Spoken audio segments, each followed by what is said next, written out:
Hello everyone. In this video, I will be discussing about coordination compounds, which most of you finds very boring. But actually, it is not a boring topic. It is very interesting topic if you study it by connecting one topic with other topic. Many students commit a mistake that they don't link topics to the further to the topic which comes next to it. They study each and every topic individually, and that always creates a state of confusion in their mind that how one topic is related to other topic. Many of you have studied coordination compounds, and only some of you might be are going to study for the first time in my lecture. Okay, for all those who have already studied this compound, already studied this coordination compound as a chapter, have you ever thought that which was the first coordination compound to be discovered? Or who is the father of coordination compounds, coordination chemistry? Have you ever thought about it? So the first compound to be discovered was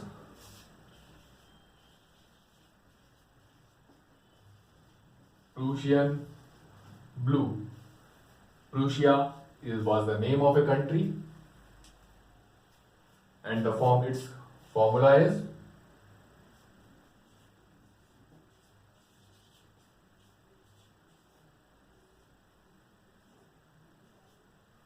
Fe4 FeCN whole 6 whole thrice. It has a story related to it about its development. There used to be a rag picker in Prussia who used to collect waste materials and other disposable items and used to sell those items for recycling to recyclers. Okay, but some of his items he was not able to sell. So now you can think that what kind of items those substances would have been. Even a rag picker was not able to sell those items. So instead of dumping, he thought that he should burn these things. And so he burnt them. He burnt those waste articles. And unfortunately, some of the people who were sitting nearby that where he burnt his articles, his waste, the people who were sitting nearby that waste, unfortunately, slept forever. They died. This cause is triggered in the public. They held that rag picker and thrashed him black and blue, because human response in every society is similar. It was expected, and asked him what you have burnt, but he was unable to explain. He just knew one thing, that he was not able to sell his waste. So instead of dumping here and there, he thought of burning them. This compound was discovered in 18th century. I think in earlier parts of 18th century. I don't remember the exact year. And that was the time of Industrial Revolution in Europe, and new compounds were being developed. So some people were asked to analyze that what has happened, and they found that in the tin, where in the substance in which he burnt, there was very fine blue color deposited in the bottom of the tin, and this was called Prussian blue, and its formula is this. When they analyzed, its formula came out to be this chemical formula, and it contains cyanide, and you all know that cyanide is poisonous. Okay, so after 18th century, there was not much work on coordination compounds. No one tried to explain that how they are formed. how they are different from other compounds. But Werner in 1890s, so almost 150 years after the development of first coordination compound, Werner gave a theory. Okay, so now the first theory which came about coordination compound is Werner's theory. So now we will discuss about Werner's theory. Okay.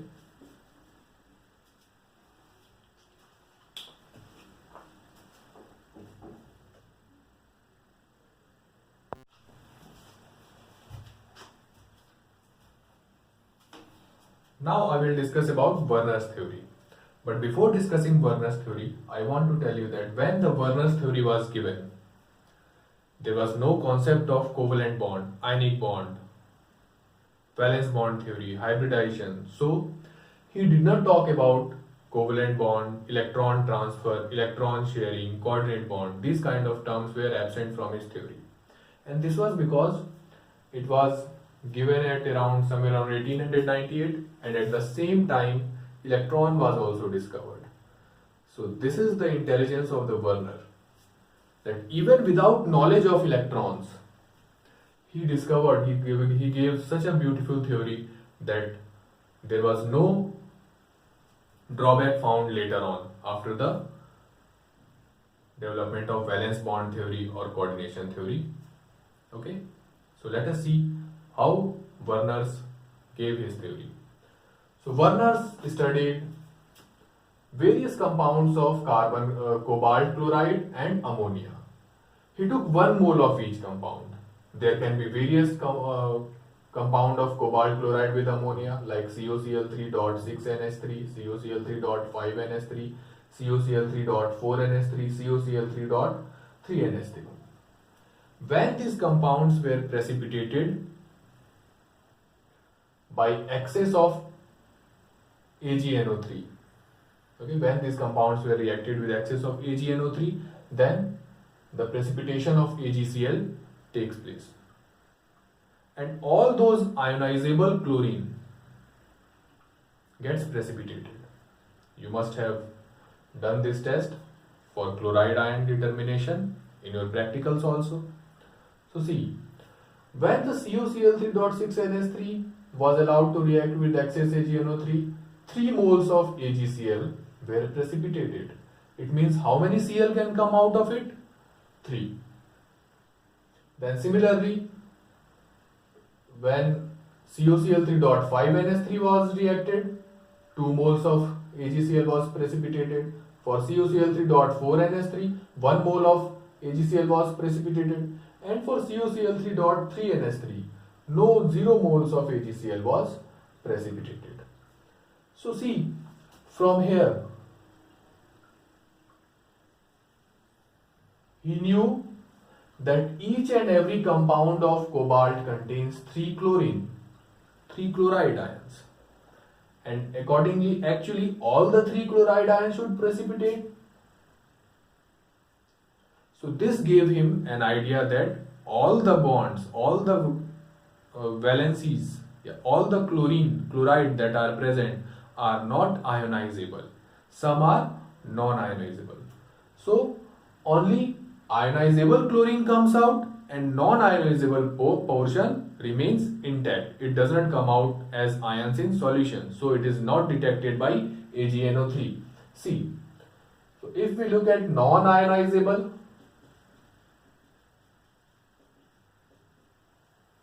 what will be its number? See, Cl3.6NH3 means total there are 9, and out of 9, 3 has came out. So non-ionizable is here 6. Again we look here, 5 plus 3, 8. 2 has came out. So again 6. 4 plus 3, 7. 1 has came out. So again non-ionizable part is 6. And here 3 and 3, 6. No AgCl came out. So it means it also has 6 substance, 6 part as non-ionizable. So from here he gave a concept that in case of metals there are two types of valency: primary valency and secondary valency. Okay, secondary valency is non-ionizable. So all these are secondary valency. Fine. Now you must have understood how to count, how to find out secondary valencies. And primary valencies are ionizable. And upon these two concepts, he gave his theory called Werner's theory. Okay, fine. So from here, from this data, we can conclude that 3 moles are ionizable here, 2 chloride are ionizable, 1 chlorine is ionizable, no chlorine is ionizable here. Is there any other method to find out that how these moles, this number of moles can be precipitated? Yes, there are. Colligative properties, you must have heard about it.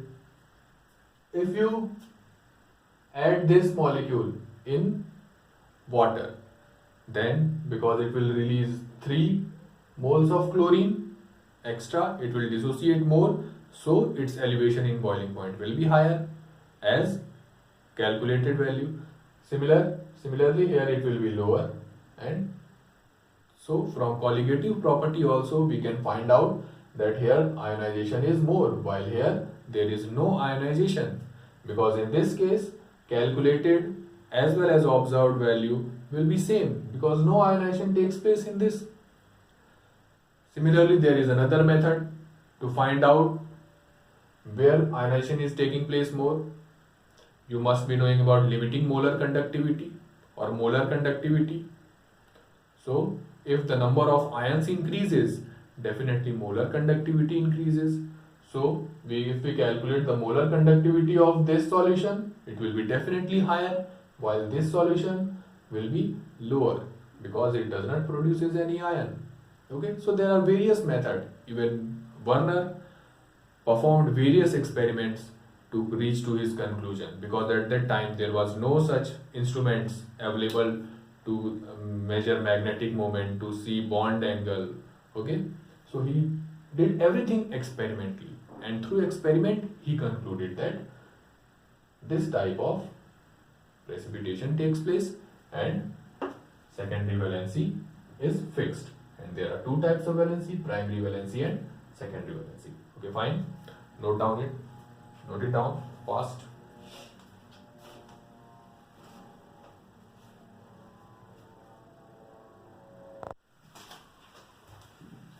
So now, as the non-ionizable valency is fixed, that is,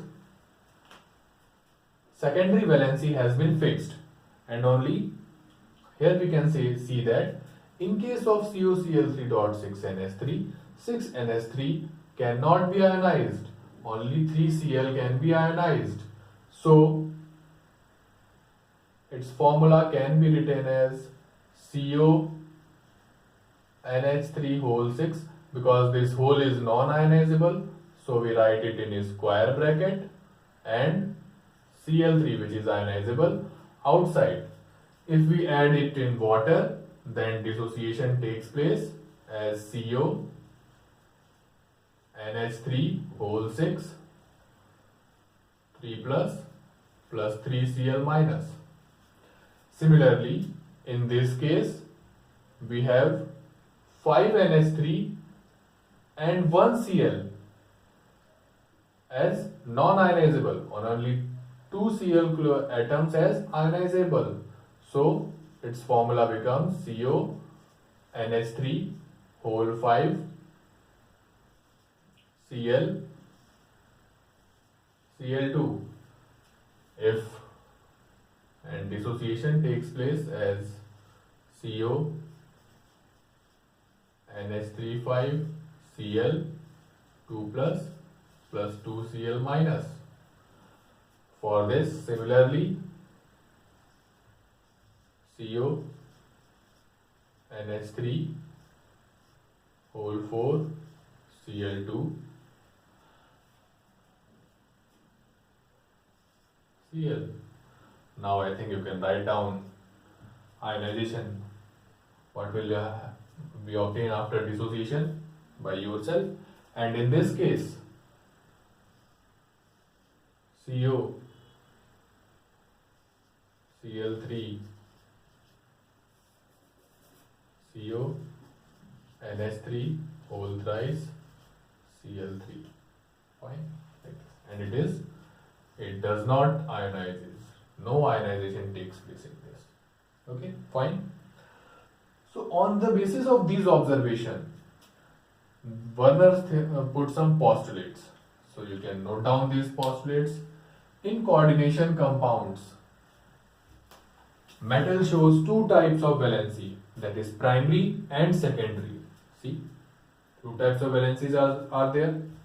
Primary valencies are ionizable and are satisfied by negative charge ions. Means primary valency can be satisfied only through negative charge ions. Now see here, secondary valency are non-ionizable. Secondary valency are non-ionizable and are satisfied by negative charge or neutral species. Here you can see that ammonia is neutral while this Cl is negatively charged, and Cl is satisfying both its primary valency as well as secondary valency. Okay. Now here you can see that in this case NH3 whole 4 Cl2. So two chlorines are satisfying both its primary as well as secondary valency. Now secondary valency is fixed for a metal. So for a metal, secondary valency is always fixed, and this is called its coordination number. Now the fourth postulate of Werner is very important, because in this postulate he found out through various experiments that for a particular type of coordination number, the shape is always fixed. Here you can see that for coordination number of 6, shape is octahedral. For coordination number of 4, it is square planar or tetrahedral. Okay. So note down this postulate fast so that I can show you how to draw the structures of according to Werner's theory. Okay. I hope you must have noted down. See, now I am rubbing the postulates.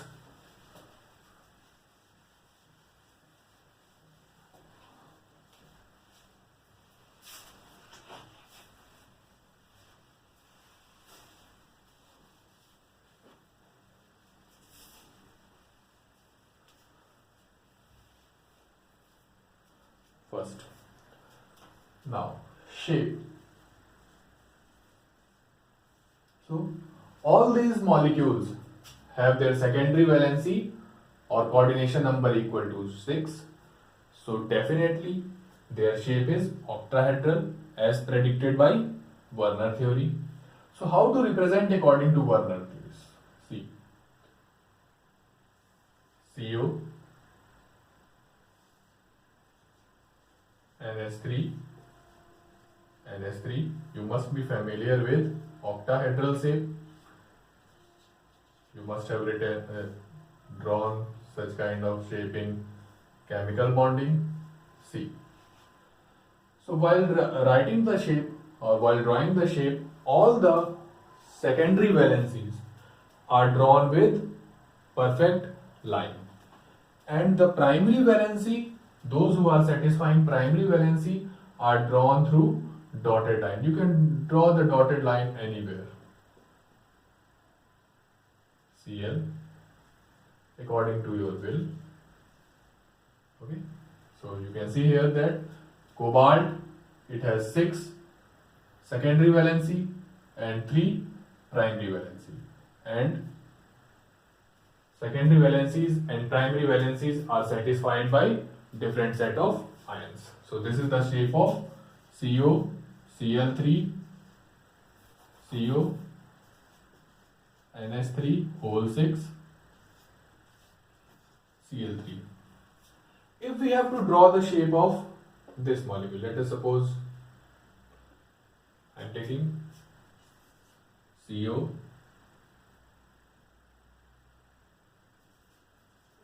NH3 5, Cl, Cl2. Now CO, NH3, NH3, NH3, NH3, NH3. Only 5 ammonia are there and 1 secondary valency is satisfied by chlorine. But this chlorine also satisfied its primary valency. So here we will draw another dotted line. Cl, Cl, fine. So here complete line as well as dotted line to show its behavior, that this chlorine is satisfying both primary as well as secondary valency. Similarly, now I am drawing for this CO, NH3 whole thrice, Cl3. Its shape CO, NH3, NH3, NH3, Cl, Cl, Cl.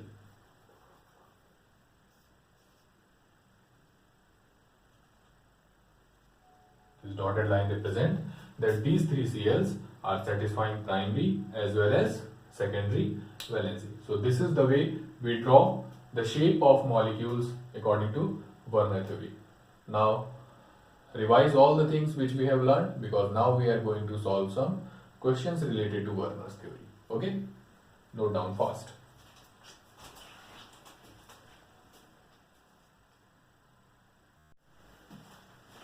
So the question is, on the basis of following data, write the secondary valency and formula for the compounds.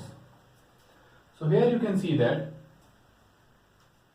PdCl2.4NH3 has been given, and when 1 mole of moles of AgCl precipitated on passing excess AgNO3 is 2.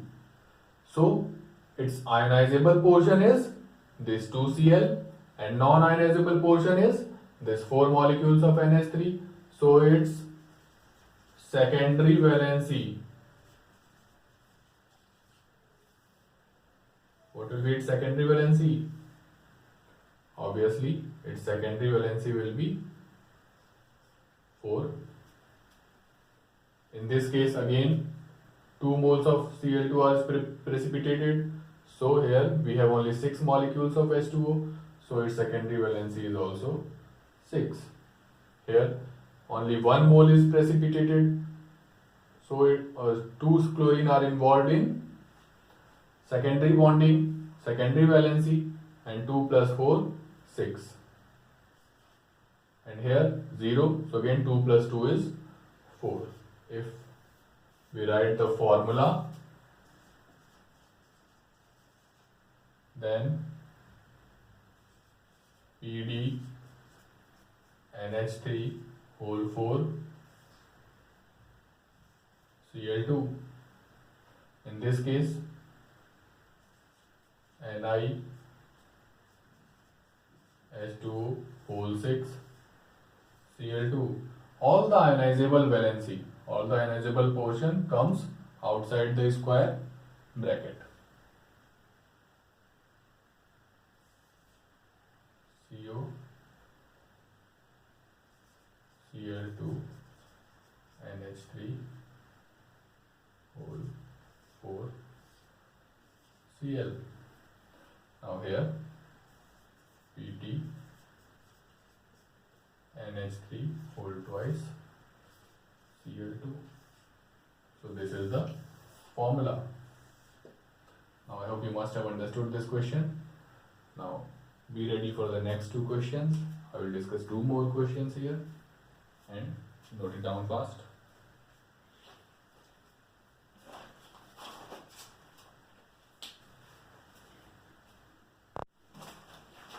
Now here we have two more questions. See, first question. A hexa-coordinated complex of CO3 plus having formula COClBr2.4NH3 gives white PPT of AgNO3. Another isomer of the complex gives yellow PPT with AgNO3. Write the coordinated formula of both the compounds.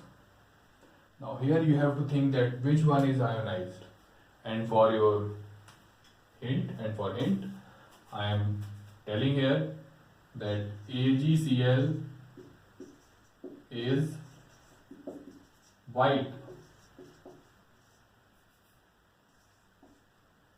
while AgBr is yellow. Now I think you can find out the coordinated formula of both the structures. If you have any doubt, then you can comment and I will answer your doubts below. Okay? Fine. Now let us see the next question. A hexa-coordinated complex of chromium 3 plus having formula CrCl3.6H2 give a weight loss of 36 gram per mole on passing through H2SO4. Write the formula. Now again think on it. These two are questions which require a little bit of mind. Okay. So if you have watched the video carefully, then write the answers of these questions in comment box, or if you have doubt, then also you can ask me in comment box. I will definitely answer those comments. Okay. So waiting for your answers in comment box. If you are a real chemistry file, then chemistry file means chemistry lover. Okay. If you are a real chemistry lover, then you can definitely solve these two questions very easily. Okay. All the best. Thank you.